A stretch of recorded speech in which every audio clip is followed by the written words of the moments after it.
तो हाँ बच्चों, अभी हुआ क्या था, मैंने क्वेश्चन सॉल्व कर दिया और कैमरा ऑन करना भूल गया था मैं। ठीक है, तो मैं इसको यूँ ही समझा दे रहा हूँ क्योंकि ये क्वेश्चन इजी है, इस वजह से मैंने सॉल्व कर दिया, इसको समझा देता हूँ। ठीक है ना। तो इसमें होना क्या है, क्वेश्चन कह रहा है कि a kite is flying at a height of 60 metre. एक पतंग है और वो 60 मीटर ऊपर उड़ रही है, ज़मीन से 60 मीटर ऊपर। अब हुआ क्या कि जो पतंग है उसमें धागा बंधा हुआ है, और धागा हमारा ऐसा तो बंधा नहीं होगा कि सीधा वर्टिकल, ऐसा इंक्लिनेशन पे बंधा होता है। तो पतंग में बांध दिया धागा और उसको लेके ज़मीन में किसी डंडा वगैरह में बांध के और ज़मीन में गड़ा दिया, मतलब कि एक पॉइंट पे। तो वो जो इंक्लाइन, वो जो स्ट्रिंग थी, धागा और ज़मीन के बीच में एक एंगल बन गया, वो एंगल हो गया हमारा 60 डिग्री। ठीक है, ये हो गई क्या हमारी ज़मीन से लेके टॉप तक की, ज़मीन से लेके पतंग की हाइट 60 मीटर। ओके, अब इसमें उसने बोला है कि find the length of string, the inclination, find the length of string. हमें धागे की, ये जो हमारा धागा है ये स्ट्रिंग है। क्या है स्ट्रिंग? मतलब धागा। ठीक है, ये क्या है? धागा। तो लेंथ ऑफ स्ट्रिंग हमें फाइंड करनी है, तो हमें परपेंडिकुलर दिया है और हाइपो फाइंड करनी है। तो इसमें क्या किया, सबसे पहले लिख लिया हमने let A C B the length of string. A C जो है वो लेंथ है स्ट्रिंग की। ठीक है, ए बी हमें दिया है। अब देखना परपेंडिकुलर दिया है और हाइपो निकालना है, तो हमने फॉर्मूला लगाया, पाकिस्तान भूखा प्यासा हिंदुस्तान हरा भरा। तो पहला होता है साइन थीटा। साइन थीटा में क्या हुआ, परपेंडिकुलर हाइपो की बात हो रही है। यहाँ किसकी बात हो रही है? परपेंडिकुलर हाइपो की, इसीलिए हम साइन थीटा लगाएंगे। तो हमने क्या किया, ये साइन थीटा लिया। साइन थीटा की वैल्यू क्या ली? परपेंडिकुलर अपॉन हाइपो होती है। अब परपेंडिकुलर की वैल्यू 60 मीटर, ठीक है, और हाइपो की वैल्यू AC।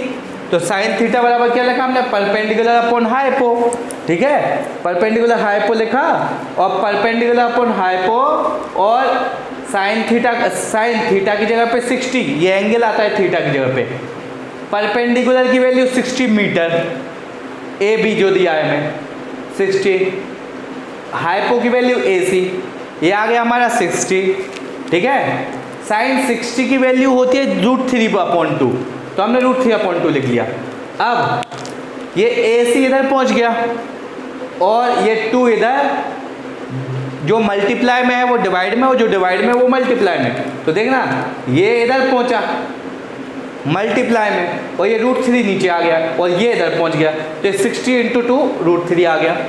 अब बात आती है AC की, 260 2 120 अपॉन √3। अब ये जो था इसको हमने रेशनलाइज कर दिया। क्या कर दिया? रेशनलाइज। √3 से मल्टीप्लाई, √3 से डिवाइड। तो देखना ये है √3 का √3 में मल्टीप्लाई करते हैं तो आता 3 से 40 काट दिया, 3 से 120 काट दिया, तो ये आ गया 40√3। लेंथ ऑफ स्ट्रिंग कितनी है? 40√3। आ गई बात समझ में? इसको नोट कर लीजिए आप लोग।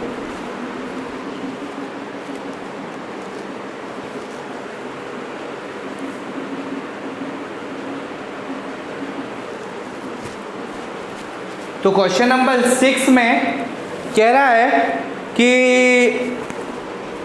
1.5 मीटर टॉल बॉय, एक 1.5 मीटर टॉल बॉय है, मतलब तकरीबन 4.5 फीट का एक लड़का है, और वो थोड़ी डिस्टेंस एक किसी बिल्डिंग से 30 मीटर की दूरी पे खड़ा हुआ है। ठीक है, तो एक बिल्डिंग है, समझ लो कि क्या है, एक बिल्डिंग है। सबसे पहले हमें क्या बनानी है? एक बिल्डिंग, और उससे 30 मीटर, उससे 30 मीटर टॉल बिल्डिंग से थोड़ी डिस्टेंस पे खड़ा है। हमें ये नहीं दिया कि कितनी डिस्टेंस पे खड़ा है। ठीक है,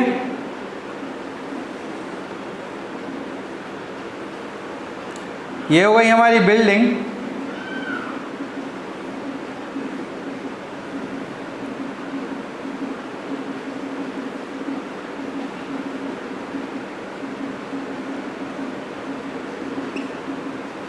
ठीक है, ये हमारी बिल्डिंग है, और 1.5 मीटर टॉल बॉय, एक कितना है? 1.5 मीटर टॉल बॉय।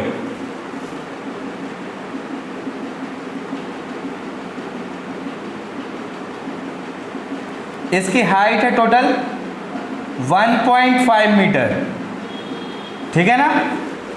अब इसके एंगल ऑफ एलिवेशन बन रहा है इसकी आंखों से, तो आंखें कहाँ है, ये इसकी आंखों से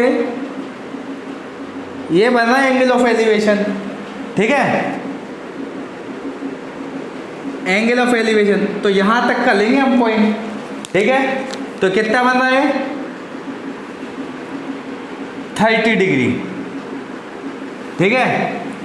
the angle of elevation 30 degree. अब हो क्या रहा है, जब ये आगे की ओर चलेगा यहाँ पे, ठीक है, और यहाँ किसी पॉइंट पे आके रुकेगा और यहाँ से फिर एंगल को देखेगा, तो ये जो 30 का था ना, ये हो जाएगा हमारा 60 का, ठीक है। अब इसकी जो टोटल हाइट थी, बिल्डिंग की जो टोटल हाइट थी वो थी 30 यानी 30 मीटर। बिल्डिंग की जो टोटल हाइट थी वो थी 30 मीटर यानी 30 मीटर। तो थोड़ा ज़्यादा हो गया यार, ये 4.5 फुट।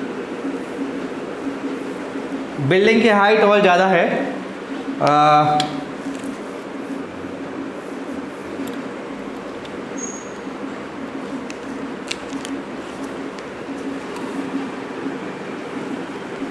ठीक है। ये इधर आके इस पॉइंट पे आया और यहाँ पे खड़ा हो गया, कहीं नहीं है आपने, ठीक है, आप कह दो जाके।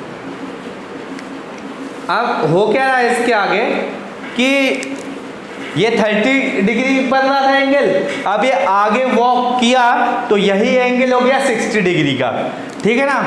अब इसको नाम दे दिया हमने ए, ये बी, ये सी और ये लास्ट पॉइंट इज डी, ये हमारा डी पॉइंट है। आगे बात सुन, तो एक बात याद रखिए आप कि ये पूरा 30 मीटर था, ये पूरा 30 मीटर था और ये इतना है 1.5 मीटर, पूरा 30 मीटर था और 1.5 मीटर का लड़का था, तो एंगल जो है उसकी आंखों से बना था, तो ये 1.5 मीटर हमारा कुछ काम का नहीं है नीचे का, ठीक है ना। तो हमारी रिक्वायर्ड हाइट जो है वो है 28.5, कितनी है 28.5 हमारी रिक्वायर्ड हाइट है। आगे बात समझ में। अब वो कह रहा है find the distance he walks building towards building. हमें क्या फाइंड करना है, ये इसको हमने x मान लिया और ये हो गया हमारा यहाँ से यहाँ तक y, ठीक है, ये x हो गया और ये y हो गया। हमें x फाइंड करना है यहाँ से यहाँ तक। तो हम चाहे तो कोई भी एंगल ले सकते हैं, पहले ABC ले सकते हैं या फिर ABD लेंगे, जो आपकी इच्छा, ठीक है। तो हमें फाइंड बस क्या करना है, फाइंड हमें x फाइंड करना है। x वो डिस्टेंस है जो वहां से वहां तक वो चला है, ठीक है ना। चलिए तो लिखते हैं हम कि late AB be the required height AB है कितनी 28.5 मीटर, ठीक है, रिक्वायर्ड हाइट इतनी है। अब BC is equal to x और CD is equal to y। Angle of elevation आपके दो बन रहे हैं, angle of elevation, angle of elevation, दो एंगल ऑफ एलिवेशन बन रहे हैं। ACB एंगल है ACB is equal to 60 degree. ADB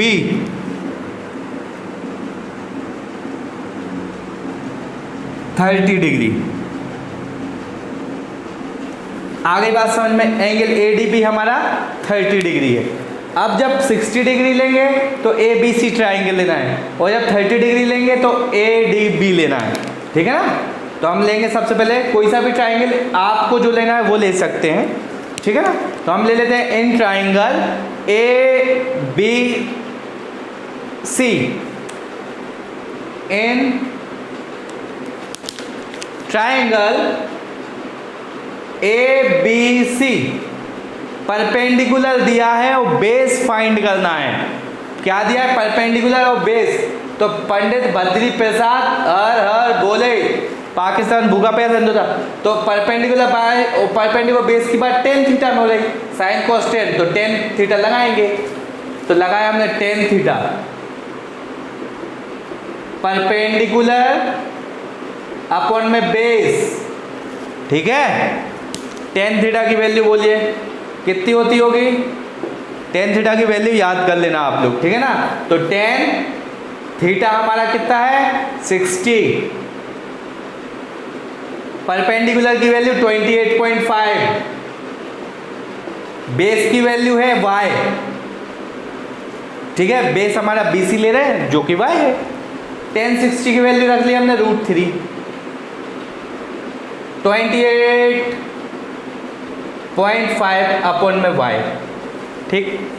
ये y हम इधर ले गए, y is equal to 28.5 upon में √3, ये हमारी y की वैल्यू आई। अब आगे बढ़ते हैं। In triangle A B D, in triangle A B D, तो एंगल कौन सा लेंगे? 30 डिग्री लेंगे। 10 30 और परपेंडिकुलर, परपेंडिकुलर की वैल्यू वही 28.5, बेस की वैल्यू। अब इसका हम कौन सा एंगल ले रहे हैं? ए बी डी, तो हमारा बेस ये होगा x प्लस वाई, याद रखना आप। जब 30 एंगल लेंगे तो बड़ा वाला ट्राइंगल x प्लस वाई, ठीक। 10 30 की value 1/√3, 28.5 upon x plus y, ये x प्लस वाई इधर आ गया और √3 अपने y के पास पहुंच गया, ठीक है ना। x प्लस वाई ये 28.5 और ये √3 इधर आ गया। कोई डाउट नहीं होना चाहिए। अब हमने क्या किया कि ये इक्वेशन नंबर सेकंड नाम दे दिया इसको और लिखा कि पुटिंग y की वैल्यू 28.5 इसमें रखेंगे इक्वेशन नंबर सेकंड में। फर्स्ट में रख देते हैं, फर्स्ट लिख देते हैं इसको, इक्वेशन नंबर फर्स्ट, ठीक है ना। पुटिंग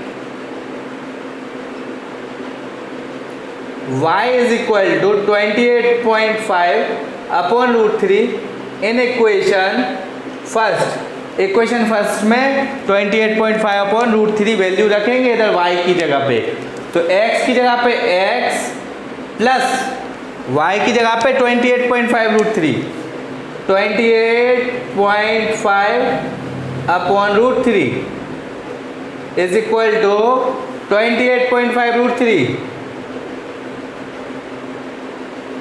कोई डाउट नहीं होना चाहिए। अब हम आगे बढ़े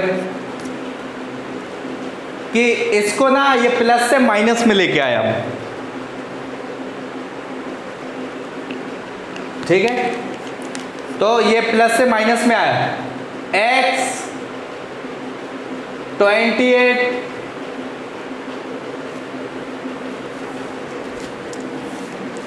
दिखाई तो दे ही रहा होगा, यही करके देखते हैं थोड़ा सा।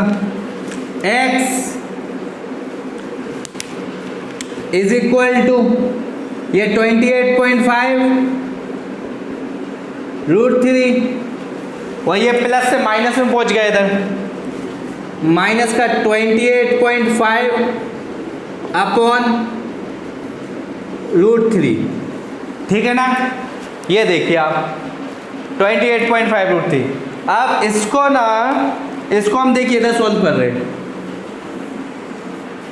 इधर, ठीक, इधर सॉल्व कर रहे हैं ध्यान से, है ना। तो ये आया आपका कितना? x is equal to 28.5 √3। अब देखना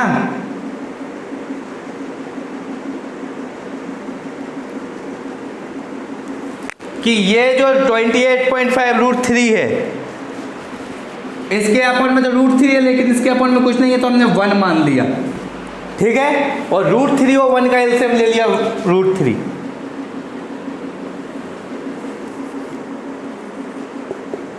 तो आया √3। अब इस 1 का वो √3 में डिवाइड, इस 1 का ये √3 में डिवाइड देंगे हम। ठीक है ना, तो 1 का जब √3 में डिवाइड देंगे तो आएगा √3, फिर उस √3 का ऊपर मल्टीप्लाई, तो आएगा 28.5 √3 इंटू √3, समझे, माइनस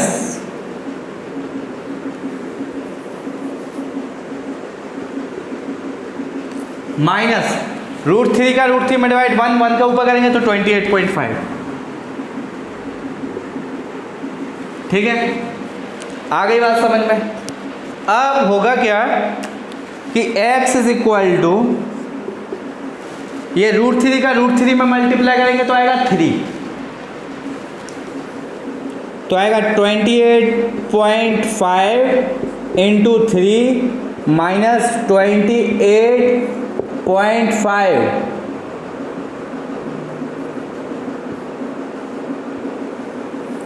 अपॉन में √3। ठीक है, आ गई बात समझ में। नोट कर लीजिए इसको। इतना नोट करने के बाद नोट कर लीजिए फटाफट, जरा सा कैलकुलेशन बचा है उसको ना, उसको हम इधर सोल्व कर रहे हैं। ये जो जगह बची है इधर लास्ट में, थोड़ा देख लेना आप। ठीक, तो 28.5 का 3 5 का 15, 3 5 से 15 का 5, कैरी आई 1, 3 8 जा 24 और 1 25 का 5, कैरी आई 2, 3 2 जा 6 और 2 8। या फिर एक काम करें हम, ये देखिए, ये 28.5 इधर से और 28.5 इधर से कॉमन निकाल दिया बाहर, तो आ गया 28.5 बाहर। 28.5 अंदर बचा 3 माइनस 1, 3 और ये माइनस का 1।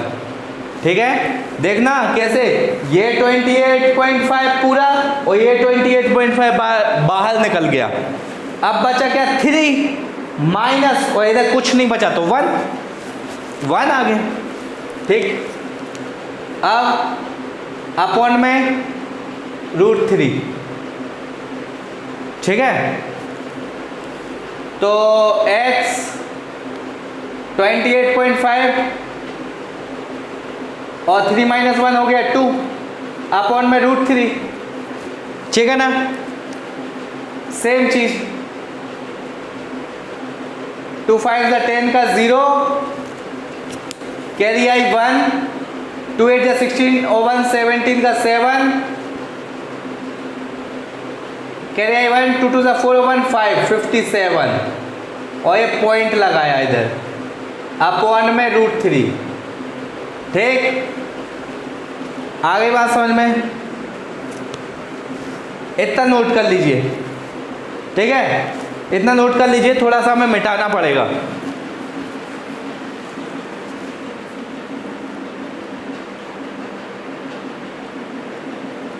वीडियो को पॉज करके नोट कर लीजिए। ठीक है, अब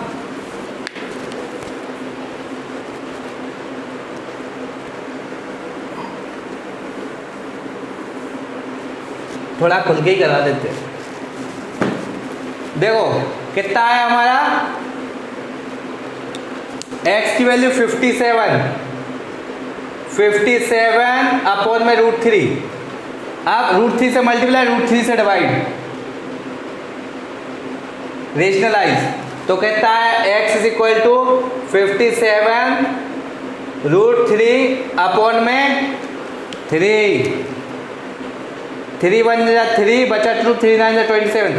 x की वैल्यू आ गई 19 √3। ठीक है, ये हमारा आंसर है, distance as he walked towards building. ठीक है, hence distance walked towards building. ठीक है, इसको नोट कर लीजिए। अब ये हमारा पूरा आंसर हो गया।